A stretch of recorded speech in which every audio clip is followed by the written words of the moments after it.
మా జమ్మిగడ్డ నాయకు దాంట్లో కార్పొరేటర్ లేడు, ఎవరు లేరు.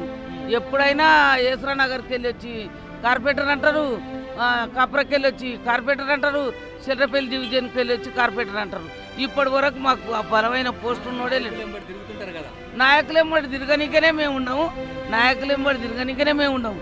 అందుకే మమ్మల్ని సార్థంగా వాడుకోకుండా మాకంటూ ఓ డివిజన్ ఏర్పరిస్తే మేము కూడా ఒక నాయకుల్లాగా, ఎవరో బలమైన ఒక నాయకుల్లాగా బతకాలి. ఈ జమ్మిగడ్డలు ఉన్న ప్రజలందరూ వచ్చి మాతాన్నే ఒక నాయకుడు ఉన్నాడు, ఆ నాయకుని ఇంటి ముందరికే పోయి మంచిగా చెడ్డనా చేపించుకుంటాం అనే ఆలోచనకు మా పిల్లలకు అందరికీ ఆలోచన వచ్చింది.